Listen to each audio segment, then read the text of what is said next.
Let's watch the video. Thank you.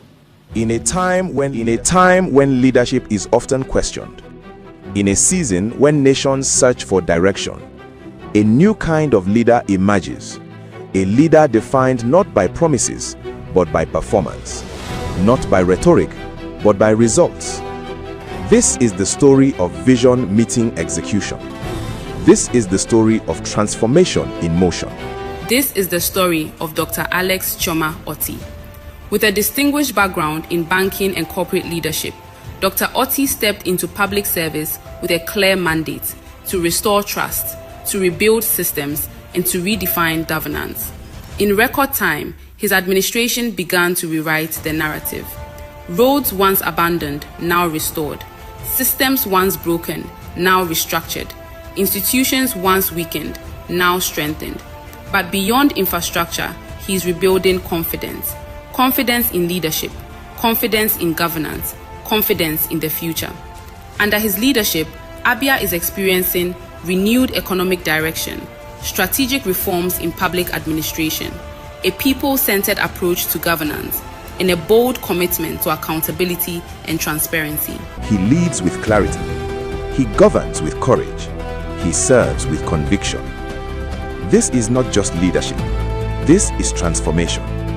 This is not just administration. This is restoration. A man driven by vision, anchored in discipline, committed to legacy. Ladies and gentlemen, distinguished leaders, visionaries and change makers, Dr. Alex Otti, OFR, Executive Governor, Abia State, a catalyst of transformation.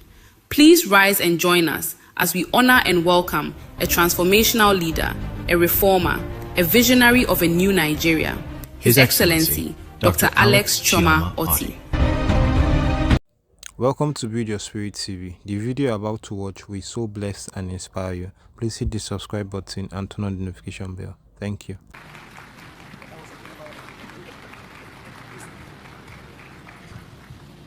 Your Excellency, I thought that was a very smart arrangement when you cleverly put a disclaimer before you got started that you're not a man of God. But we know, don't you agree with me that he's a man of God? I mean, he is a man of God because a man of God is somebody that God sends on an assignment, somebody that does things for God. What else will we call him other than a man of God? But I understand what dichotomy is trying to create, between him and those who are men of God. But in your speech, you made reference to the priesthood of all believers. So whether a believer is in government, whether a believer is in entertainment, we still know that Jesus has restored all of us to become priests. So unlike in the Old Testament, where Aaron and his children were the only priests, now Jesus has made it so that all of us are priests. And the concern therefore is, if we are all priests, why is it that the church today is shying away from outside of the church, actively engaging other sectors of society to meaningfully bring impact in those various sectors? Because we think that children of God should not get involved. For instance, entertainment. Somehow we think children of God should not be there. Then let's come to politics. We think children of God should not be there. These faulty assumptions have been debunked by someone like you. You're a child of God. We know you're a child of God. We know you love God. And by the way, they may not know, but I have the little privilege of knowing. My wife and I wake up in the morning and we're getting ready. In fact, we had left His Excellency. We're at the airport, on our way to the airport, and then His Excellency called and he said, "Reverend, where are you?" I said, "Sorry, I'm on my way to the airport." He said, no, we need to see. They should turn back. And here am I concerned about the flight. But I said to myself, if His Excellency told me to turn back, any flight that wants to leave, His Excellency can call them. That would be what I said. So he said, no, you have to turn back. And so when I met him, there was something you said. You said you normally do your devotion at a particular time of the day. Regular devotion. So we know you as a child of God, Your Excellency, and you are in governance. And we have seen you bring priesthood to governance. Can you talk to us about the importance of priesthood in governance? All right, thank you so much. When I said the caveat, there was a point I was trying to make, which there are a few things that you normally don't say in a church, and that is the way it has been. We grew up looking at people in government as those people that are dirty, particularly politicians. And I'm sure you would relate with that saying that politics is a dirty game. But then over time, with understanding, clearly there may be dirt in politics, but it is associated with dirty people. So if you're a dirty person, when you get into politics, you remain dirty. But to now attack a whole of, I don't even want to see it as a profession. Politics is not a profession. For you to be a politician, a successful one, you must have done something, because it's about leadership. So what are your track records? What can you prove? What will people look at? And they will say, okay, this is the kind of person that we want him to lead us. Because if you're a leader and you don't have followers, you're just taking a walk. So I think the first thing is a mindset change. And that is what I came to talk about today. To say we must understand politics in the context of governance and leadership. And if leadership is important to us, then we cannot dismiss politics. And that's why I ended with Bertolt Brecht's quote. Even though some of the words he used there were very strong, but of course he's entitled to the opinion. But I think the most important thing is that he admonishes all of us to get involved. Even if you don't want to get involved, there's someone that said that when you don't vote, you have voted. You have voted for the wrong person. So those who do not vote, vote for the wrong person. So it is gradually taking effect, and I believe that a whole lot of people are following the way. They are also, we need to also go back. Because sometimes when people describe themselves as politicians, I ask them a simple question. What were you doing prior to 1999? Particularly those ones that are old enough. Some of them even describe themselves as chartered politicians. I wrote one article once about somebody that says he's a chartered politician. And my question is, okay, prior to 1999, what were you doing? That means you were jobless. So politics should not be a vocation. It should not be a job. It should be about service. You must have something to offer, because you cannot give what you don't have. So I think it's a mindset change. We will need to keep talking about it. And if, there are categories. I mean, anyhow you look at it, you are anointed. You are an anointed man of God. So as an anointed man of God, we must give you your due. Those of us that are aspiring, we cannot also claim to be anointed, because we've not been anointed. Bishop Abia is here. You know for how long he's been doing this. So I cannot rub shoulders with him. I don't even intend to. So we take instructions from him. So that's what it is. And because also a lot of people have... Okay, I'll talk about entertainment. One of the greatest entertainers of our time today is David Adeleke. He's like a son to me. When he released the first album, the father almost kicked him out. And I went to him and I said, no, you can't. He's still your son. You can't kill somebody that you bury. But look at him, how many years down the line? So everybody has his own gift. You cannot dictate. But of course, you can always improve on what God has given you. By education, by association, by the kind of people you meet, the kind of culture. So you can always improve. And when you sit and you condemn one area and say, oh, Christians cannot do this, Christians cannot do that. It's actually, you are creating room for those that should not be there. Because the world was a vacuum. So we must consciously, and I'm very happy with the graduates today. I'm sure as they move out, they will know that part of their calling is to build leaders, not just leaders in church. Because somebody can just legislate. Somebody can come, a madman can come and put this place down. There's nothing you can do. He says he's maybe the governor or the president, and he puts the place down. And that's the end of it. So we cannot fold our arms. And that's basically, like you rightly said, why some of us joined. I come from a state. I used to be a bank CEO. And anywhere you go, people say, oh, you've done well in the bank. How is your place? You will cover your face in shame because your place was not doing well. And like I said, you can tell somebody, okay, do this, do that. But he may not even understand what you're talking about. So sometimes it's better you roll up the sleeves and jump into it and deal with it. And that's what it is. I don't know if I've answered your question. Jump into it is what I heard. So challenging most of us that God has been calling, because again, we all have calls to different sectors. Have we done that I'm sure we've done that, the 7 Mountains, talking about Johnny Enlo, the 7 Mountains of Society. So that's a very fantastic book. Also, we teach them on 7 mountains, and we encourage them to find the various mountains. We call them the platforms where purpose finds expression. All right, so would you please, one more time, would you please help me welcome him to the stage for a few moments? God bless you.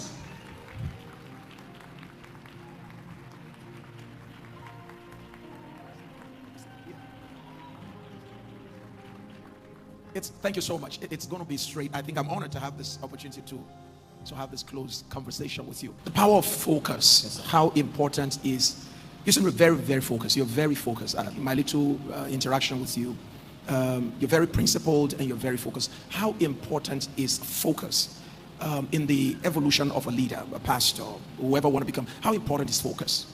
Reverend Sam, you cannot overestimate the power of focus. Focus is as powerful as vision. In fact, it is what drives vision until it fully delivers. It says, this one thing I do.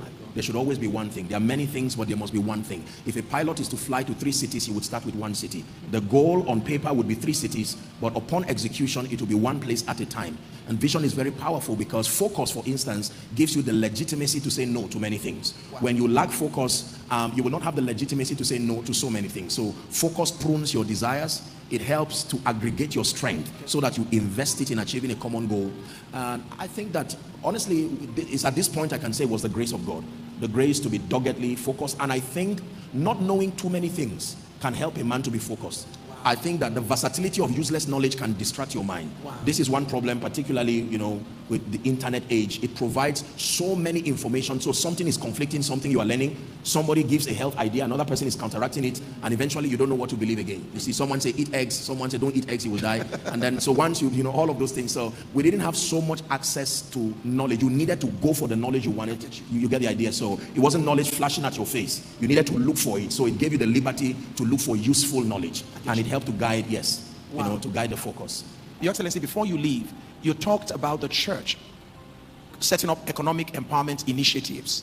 Rather than just give relief materials, the church can actually set up economic empowerment initiatives, productive hubs, and you want to throw lights on that a bit? Yeah, this is something that I've done, not as a church, but I set up a foundation over 10 years ago, and that foundation does 2 things. Every year, it awards scholarships to indigent but very bright students.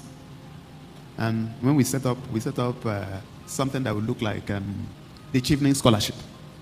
So we said the way to go will be, since we are looking for indigent but bright, so we set up a system whereby after year 1 in the university, we'll look at your CGPA. First of all, we open a portal. You apply when you are year 1, and we've been doing it for years. You apply, we check your background, look at your CGPA, minimum of 4.5 or 4, depending on the school. And then interviews are held after written exams, and then we pick the best, sometimes 70 people, sometimes 80, depending on how they emerge. And then we'll start paying their school fees from year 2 up to the time they graduate. Whatever you are studying, we have Alex Otti scholars that are medical doctors today. I went to speak in Yale University the other day, and some young lady came to me and said she is an Alex Otti scholar, and she now had a scholarship to do her PhD in Yale University. I was so proud of her. So that's just an example of what we do. And every year we do it, and it works. Once you become a scholar, you remain a scholar until you graduate, even when they graduate. So that's one. The other one is also support for small, small, and medium-scale enterprises. So we organize, particularly women, in cooperative societies. And we disburse funds to them to support their businesses. They must have something that they have convinced us is workable. We'll go through with them. We have a clinic. People will take them through, and then they will now start their business. We lend monies to them, interest-free. Why it's better to do it in cooperatives is that members of the cooperative would put pressure on beneficiaries to pay back so that they can also benefit. So if you have 100 people who are members of a cooperative and you disburse 1 million naira, for example, to 10 of them, the next 10 will benefit when the first 10 have paid back. So all of them are in this society, they hold their meetings, they encourage each other. Sometimes some businesses fail. But the reality is that 80 to 90% of the businesses succeed. And once they are successful, even without calling them, they come in and pay the debt so that others on the queue will benefit. That's an example of how it works. So, and the church can do that. It's always easy, and I've always said, for me in my state, the first time I met with the World Bank and all the multilateral organizations, I say we don't like handouts in Abia. We don't want anybody to give us grants and other. Whatever you are bringing, if we use it, we'll pay you back. So you buy the confidence of the person once you let them know that you are not looking for handouts.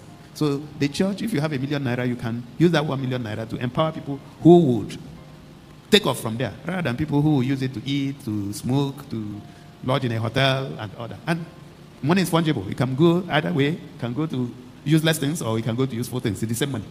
So wherever you channel it, that's where it goes. I don't know if I've clarified that. No, I think you went beyond clarifying. You also give us models, because what you've done now is to give us models how you have been able to do it. Before we let you go, Abia State, we seem not to see we've not seen the end of it. Just when we're thinking we've seen roads, then we are seeing buses, and then now everywhere people in Abia are saying, look, we have lights. First, we're concerned about, this is the Federal Capital Territory. We don't have lights regularly. So we're thinking we may need to ask you to come and do something here for us. But Your Excellency, what is the vision? What do you see, Abia? What is in your mind? There's something you're working towards. Abians are watching and they're like, what is in the mind of this man? Now other governors have been challenged by Abia State. Really? Oh, it's online. That's not the idea. Your Excellency, on social media now, am I correct?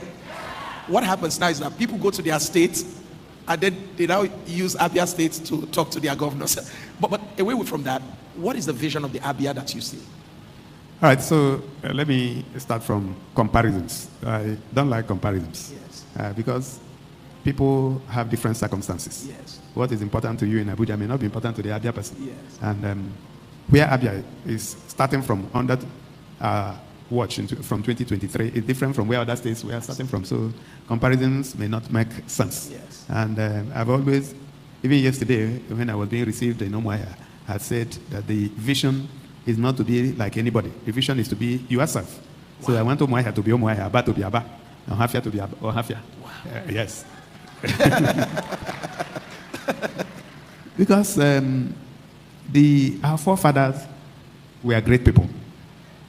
And when you go back to the days of Michael Opara, the days of Sam Bakwe, was in the 79 to 83, Agui Ironsi, all those. And if you look at the things they achieved with rudimentary resources and technology, then you agree with me that we have not given a good account of ourselves. And for me, it's all about dignity. We must restore our dignity as a nation. And for me, as a state. That's what is important. We want to come somewhere, and when your name is mentioned, people will not begin to sigh and ask if you people are jinxed. And it's all about leadership. So the vision is to restore the dignity of our people. And our people are great people, very hardworking people. They can create anything with their hands. You will be shocked when you go to Abia and you see what our people are doing without technology. Our people are able to produce, even if miniature cars, and it only requires support. And the support is creating the enabling environment. Our people are not, like I said, they don't want anything from you. So the people who put you under pressure to say you are not sharing money, they are politicians. We say, well, we can't share money. Because there are two ways to deal with the money. It's either you share it or use it to work. Money has been shared in 24 years and didn't take us too far. So from 2023, we say we use the money to work. Talking about electricity, I've talked about my association with the geometric in my previous life. From 2010, when Professor Batanaji approached me in the bank to support him. And I wanted to support, but then somehow as I moved to Diamond Bank then, a year later, even though I had processed the facility for him, the bank wouldn't let him draw. And that was a good decision at that time because the person that processed and understood the transaction was leaving. So as I arrived at Diamond Bank, he came back to say, well, we still have this problem. Because, coincidentally, it was Diamond Bank that was funding the facility before the global economic meltdown, which made the bank to stop. So we were able to restructure the entire facility, get some forbearance from central bank, and then completed the project. But somehow one problem after another kept the project until when I was sworn in May 2023. And we rolled up our sleeves, and 1 year after, we got it working. Wow. And it's interesting. The man had been on it for 20 years. In fact, this is the 22nd year. So you can imagine $800 million, 20-something years. So it really requires patience. But then we don't need to reinvent the wheel. Like I've always said, you have built the power station. And the power station is modular. So all you need to do is to install gas turbines. And I had announced last week that my commissioner for power is negotiating for a big gas turbine out of Netherlands. I just done 500 hours, bring it here, and then you have another 125 megawatts of energy. And you can just wheel it home here and even give neighboring states. So you don't need to spend another 20 years and $800 million building another station if you can expand the capacity. Yes. And today, Geometric is even giving a local government in River State power. I think that's, It's a private company, but it's supported by the government. And the simple reason is like, without power, everything else fails. And so we must pay attention as a country. Thank you. Well, we must let you go, Your Excellency. Thank you so much. It's been, I want to thank you for what you're doing. And we'll continue as a church to pray for you and continue to wish you the very best, that this tenure will finish on a very high note. And we pray for the years ahead for you. We pray that you will continue to remain focused. We pray that you will continue to excel your previous achievements. We pray that Abia will continue to leapfrog. Abia will continue to rise, and Abia will become a model to many to know that it is possible. Thank you so much for all you've done. We really appreciate you. But before you leave, on behalf of the graduates, they have a little just to say thank you for leadership example. At this point, I would like to invite my father, Bishop Abia. I would like to invite him to do this presentation. This is on behalf of the students in recognition of your exceptional leadership, visionary governance, and outstanding contribution to the transformation and development of Abia State. May I humbly request that the Abia to just come and present it to His Excellency.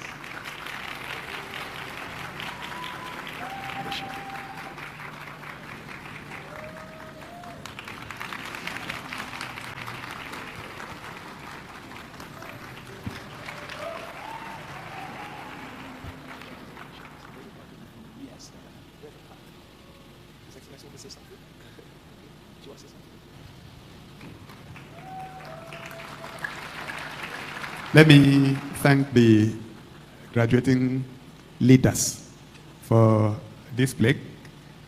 Ordinarily, I don't receive awards, but when I looked at it and it's just a plaque, I want to thank you for the plaque, and I pray that you will be successful in everything that you do. God bless you. You talk a lot about relationship, and I've seen you build relationship across. I've seen people in the corporate industry, business, governance. I've seen all kinds of people around you. You talk so well about the importance of building strategic relationship. Can we all please make welcome His Excellency, please? You're welcome, sir. Thank you, sir. So you talk about building strategic relationships. And like I said, I've seen around you, I've seen people who are business owners, CEOs. I've seen people who are in government. I see that you mentor a lot of these people, and for whatever reason, I see that you are able to build relationship across board, and you are so non-judgmental. I think it makes it easier for people to come around you. Talk to me about building strategic relationship for those of us who are pastors, who are leaders, business owners, those who are involved in governance. How important is building strategic relationship in this 21st century? This is a very powerful question, and it's an important issue, Reverend Sam. I think that for relationships, the first way to build relationships is to build yourself. It's the greatest gift you can bring to any relationship. To build yourself. The gift of transformation, the gift of preparedness is one of the greatest blessings you can bring to any kind of relationship. Marital love relationships, business relationships, because you are giving of who you are before you give of what you carry. You see, so most people are not able to build relationships, not because they lack the technical know-how. They are not just good people. They've not. So when I talk of being valuable, there are two things I look at. Number one is being virtuous, a person of character. Then number two, having your technical or transactable skills. Okay. So in my world, when you say you are valuable, I don't look at your technical skills. I look at who you are in terms of your character first. Then I look at your transactable skill. One of the most visible expressions of God's glory in the Bible is His goodness. And one of the greatest keys I have found out in building relationships is to be a good person. And Reverend Sam, being a good person is an aggregate of many things. It means you have to be thoughtful, you have to be kind, and you have to be compassionate. When you say someone is good, it means you are thoughtful, you are kind, and you are compassionate. It's impossible to say you are good if you are not thoughtful, you're not compassionate, and you're not kind. So in dealing with people, you spoke about being not judgmental. The truth is that I love Jesus and I love people genuinely. I see. When you love people genuinely, you are able to navigate through their limitations. You are able to see from an eagle's view the motivation behind the things they do, good or bad. And sometimes it gives you the staying power, the strength to overlook certain things. Yes. If someone can act foolishly, but he's responding to ignorance, he's not a wicked person, you know, and so on and so forth. So in dealing with people, I seek the greater good of everyone who comes around me.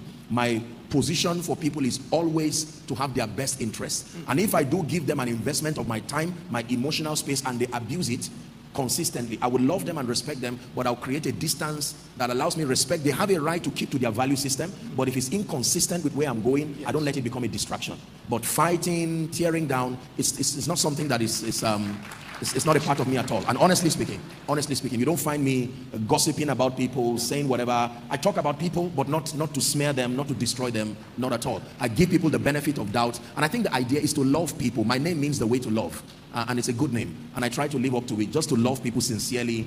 And when people don't get it right, I'm not too quick to point fingers. I try to look what would have been the motivation behind this. And then one of the keys, again, in maintaining relationships is honor. His Excellency just stepped in. It's my first time seeing him. God bless you, and we honor you, sir. But we all stood up to honor him in that capacity. Honor, I define, is the discerning, the celebrating, and the rewarding of men for their distinctive difference, for their uniqueness, and for their value. And it's a powerful law. It's changed my life.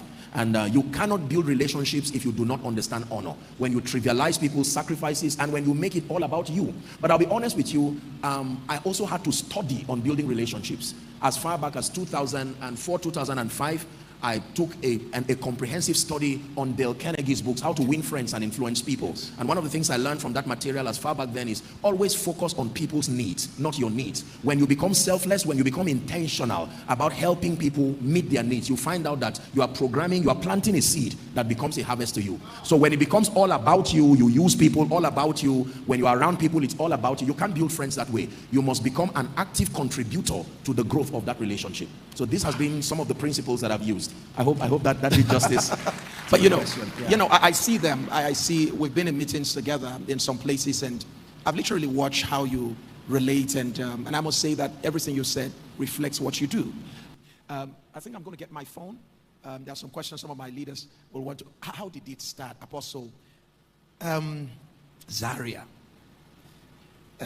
not London. You didn't come from London. You didn't come from not even Lagos. If anybody would have thought that a global ministry will emerge, maybe we'll have connected it to some of the biggest places, Lagos, some of the biggest ministry connections.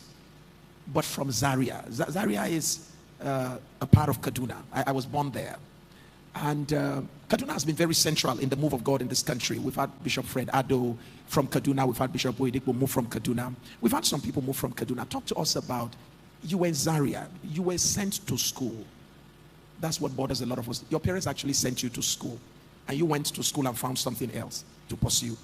And you gave yourself to that. What really drove you? What drove you to pursuing what you began to pursue in Zaria? I mean, what did you see? What captured your heart? Thank you very much, Reverend Sam. Jeremiah chapter 1, from verse 5, when you read to 12, it said, before thou camest forth, whilst you were in your mother's womb, I ordained you and I sanctified you to be a prophet to the nations. Yes, sir. So before he was even born, I don't consider myself to necessarily have done anything that is outside of a divine script. I think by the mercy of God, I just stumbled into what I believe had been preordained for me. And that for me, it just so happened that Zaria was the place by the Spirit of God that allowed for that incubation, allowed for growth. I guess because of, I would say, the northern hostility and the environment, it was just conducive. There's something about the north, with all due respect, I think there's a greater sense of authenticity, spiritually speaking. There's nothing to show off, and all of that. So that's what I would say. I'm not as concerned about where as it is about the fact that it was a drive that had been in my spirit way even before Zaria days. And so people, okay, well, Zaria was where the vision for ministry was birthed, but the call of God upon my life, way before Zaria days, I was already involved in so many things that had to do with evangelism, that had to do with soul winning, hospital visitations, and all of that. So we used to have those days. They got us like a discipler. So weekends, myself and a few people would go over to his house. He would teach and train us. Sometimes we'll visit hospitals. So these things were already ongoing. We used to hold concerts. Even before Zaria, we had produced with a group an album. We used to travel for a lot of things. So I think that Zaria just came as the birthing point, particularly for Koinonia. It gave frame and definition to what we're doing. But I would say, responding to your question, that I believe it's just a preordination from God, that I found my place in life and destiny and just walked through it by mercy and grace. Wow. I'm sure they're going to give some monitors to Apostle here. Some monitor sound. We need some sound here. Apostle, yes, we thank God for preordination. There are many of us who have been preordinated. Permit my English, so many of us have this call. I've heard people tell me the rugged, the kind of drive you have, the way you study, the way you pray. There was something about you people always talk about. It has to do with some passion. Talk to those of us who have the same preordination. We all have this call. How important is discipline and dedication to the fostering of God's purpose for our life? I mean, okay, so yes, I have the call of God. Is it going to happen automatically? What is my role? There's a planting, there's a watering. Speak to the issue of our role in making sure that what God has shown us. I can tell you things people have said that you did. And I was like, really? And you shared part of it yesterday. You will go to Renard Bunker's conference. You were not invited. You were not part of the committee. You get crashed. You got involved in pushing wheelchair. So talk to us about this, the place of drive, dedication, the place of discipline. Talk to us about that. In truth, it's a very uncomfortable conversation, but I think it's a very important one. I call it the God-man partnership, Reverend Sam. So God gives the vision, but there is always a role that we have to play in making prophecy manifest. And it's not just a straight line, it's a combination of many things, from prayer to study to diligence and so on and so forth. And I would not be sincere with you if I told you that all that happened was just the grace of God. Like Paul, I would say, I am what I am by the grace of God. But he said, this grace was not showered on me, in that I labored more than ye all. Yeah, so I will tell you a few things. The place of prayer, the discipline of prayer, consistent prayer, the discipline of learning the word. Remember those times, my money was largely spent, didn't have much of it, but it was spent buying books. I was always at the library getting books, Christian cassettes, and all of that. Then we used to have the rechargeable lantern, rechargeable lantern. I think it just came out. I remember I was so happy to have a torchlight that now had, a place where you can slot in a cassette. So it was, and I explored across different ministries. You see, I didn't limit myself to just one ministry. In fact, the first time I encountered Benny Hinn, for an example, the video, yes. It was at a studio in Jos. We went to do something, and then I sat there for a moment. It was late into the night, and then I'm watching this man, and I'm seeing miracles on miracles, and I'm saying, who is this? Got the name, and the next thing, I got every material I could find. Every material. Didn't have much, but I could get everything, everything I found. I devoured it. I learned. I used to go to cafes. They didn't have much, so I would spend a night vigil. There's what they call overnight browsing. And so that's what I would do. Some people know that. Oh, they do.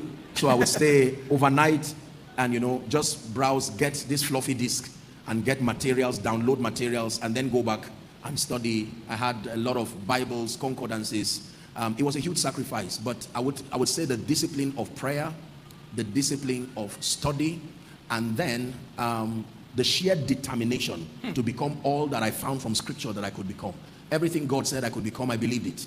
I really did. I believed it. And I learned early the responsibility dimension of becoming anything. So for me, I knew that my destiny was not in anybody's hands, and I needed to lay hold of it and to press to push. So I would say, in summary, these were some of the disciplines. Prayer, particularly the spiritual investments. We didn't have so much to do. I wasn't involved in so many extracurricular activities, movies and the rest. In fact, those times it was 0 movies, 0 visitations. They didn't have anything. You see, if it's not school, then it's just study and that's it. And I think that, again, the growth was enhanced because there were people we were always teaching. Okay. So there were people, so as you build people generally, you answer questions and all of that. That helped to strengthen our convictions because they looked up to us in various ways. And so we needed to always be, at the cutting edge of what we believed God was doing. Wow. Yeah. You kept repeating, I didn't have much. But you were talking about buying books. You didn't have much. Reverend Sam, it was a lot of sacrifice. It came, I remember those days, so I used to have, there were no phones yet. So it was just phone booth, you buy a card and then there were points where you slot it. So there was nothing like phones as we know it now. What I would do was to write on pieces of papers books that I would buy. I would set it as a goal and put that, so as people blessed me, opportunities came, you know, whatever money came my way, I would just head straight to a Christian bookstore just to get these materials to, you know, just edify myself. I was all about growth. I knew early enough, I think it was a book by, was it Bill Johnson, The Supernatural Power of a Transformed Mind. And I learned that if I invested in transforming my mentality, like I taught earlier on, every other thing would come. So I wasn't particularly interested in things like wealth or fame or notoriety, as it was about growth. Growth for me was the focus. And I knew that if I contended for growth, every other thing that should come with growth will eventually, you know, follow through. So Apostle, we have quite a number of us who have a great call of God on our lives, and we have great assignments to carry out. But we've had mistakes, we've had missteps, we've taken wrong steps, taken wrong turns. And some are still wallowing in the memories of past failures, past disappointments. Like Moses, some have since run away. They've run away from the assignment, so to say, that God had called them to. Because like Moses, we made some mistakes. Failures, could be moral, it could be anyhow. What do we do you were talking about cybernetics. Yes. What do we do to find our way back? Can God still use us after a lot of failures, mistakes? Is there any hope for a pastor who had missed his way before? What is the hope? How can we come back? Absolutely. I think we can learn from the story of the prodigal son. The story of the prodigal son is a very profound story, Reverend Sam, because it shows how to go from grace to grass. Then it shows how to go from grass to grace. So the prodigal son, the story starts with a young man who is doing very fine, enjoying wealth, blessings and whatever, and then it gives him the liberty to make his decisions. It shows the power of decisions, the declining power of wrong decisions. And the Bible says the gentleman spent his life riotously. I don't think that his riotous living, he did not make the friends outside of his father's house. The same father who had the wealth, had the blessings. I'm sure the father mentored him and taught him a lot of things, but he had other friends. He had other people outside of his father's reach. And eventually they led him, advised him, ill-advised him, and he made a poor decision and he declined. But the profound part of that story was the fact that the Bible says he came to himself. I teach a lot on restoration, and one of the principles of restoration is the power of self-examination. Every man has the power to come to himself. You see, we don't choose consequences. We make decisions, and the decisions decide the consequences. And if and when you find out that you have taken a step that is outside destiny, the first thing you do is to run to God. You don't run away from God. No one else can help you. You run to God. One of my best psalms in the Bible is Psalm 51. I believe Psalm 51, the Psalm of David, was a declaration of his brokenness and repentance before the Lord. So I think that people don't miss it in life just because they fail. They miss it in life because they remain there. Remaining there is really where the failure is. The ability to get up, retrace your step, find the God of your salvation, and begin to make your way back. I think for me, that's where the power is. And in getting up to go back to God, you leave back with two things. Number one, the memory of how not to do it again. And then you are able to comfort others in the future with the same comfort that you have received. There are many reasons why people fail. Sometimes it's not a product of rebellion. It can be a product of no or poor mentorship, lack of information, and then sometimes they just yield to temptations from the devil. So regardless how those failings come, whether it's moral failings, whether it's technical failings in terms of executing your assignment, the point is you will always need to return back to God if you must find your bearing. Before we leave, you are in a position where you lead a great global organization, Koinonia, and you're doing amazing things in the United Kingdom, in Canada, and I'm privileged to interact with some of the people there. And it takes a lot. I've been with you in Manchester to see what happened there. It takes a lot to bring all of that together. What are some of the qualities that a leader needs? And then I see people working, and they do so joyfully. What you may not know is that the woman that did the souvenir for the conference you had last year happens to be a member of our church. And the dedication she put into it. And she told me, she said, Pastor, I also want to add my own stuff to what they asked me to do. What is it about you and what you want to say to leaders?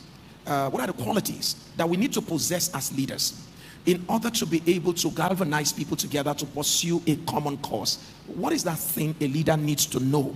What is that thing a leader needs to do and even be in order to be able to influence people in that manner? Okay, a number of things. First, I would say people don't care how much you know until they know how much you care. You need to be genuinely invested in people. And it's a culture that have sold to our people, you know, across all our expressions. I love them genuinely. I care about people. I take everybody around my life as I assume that position of a father. There's nobody who is around my life who is treated like a victim. If I can take the risk to bring you close to my space, then I immediately become interested and invested in your destiny. So when people know that you genuinely care for them, yes, not just that you want to use them as tools to achieve a goal, when people know you want to use them, you will not have their loyalty. And the truth of the matter is that they will not give their best, because they know that you are only using them as the most available option at that time. I am a builder. This is what I do for a living. I build people. I build destinies. And so God has given me the unique grace to harness. I can see potential in people and take the risk of investing into the people until they are built to become people of capacity. And so I think it's one thing that has helped, that every leader must have. I define leadership as the ability to harness and to coordinate human and material resources so as to meet a common goal. Yes. One, it's an ability. Number two, you must be able to harness, meaning to see potentials. Two, to coordinate, to aggregate together so that it produces profit. And then number three, a common goal. You must cast a vision before the people that unifies the people. It is vision that unifies people, not sentiments. If you cannot give them a vision that is greater than their sentiments, you will find a divided people. And then you must be the first model of your convictions. It is one of the greatest ways to lead. So if you tell people fast, lead the way. If you tell people give, lead the way. If you tell people love God, lead the way. If you tell people show honor, lead the way. People will watch you and see that you are a testament of your convictions before they follow suit. And I think it's one area leaders fail. They put the rules and then they think the rules don't apply to them. Every rule you put forth as a leader, it applies to you first. In fact, it should be stricter on you, because you become the model for the people to follow. Wow. Okay. Thank you so much.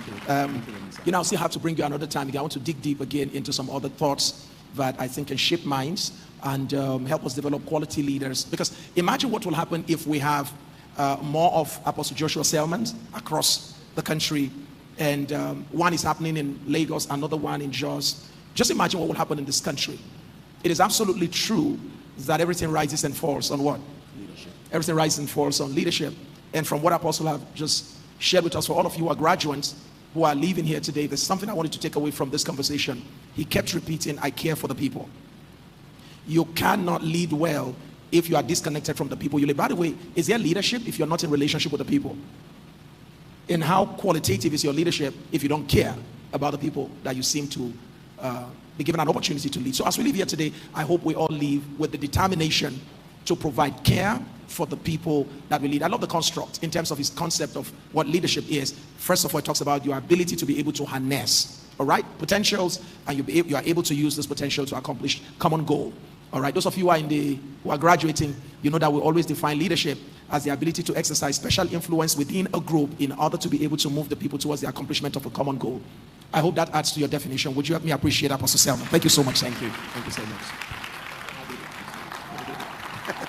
Thank you so much for watching. I hope you were blessed. Please hit the subscribe button and turn on the notification bell so you can be notified when we drop a new video. Thank you.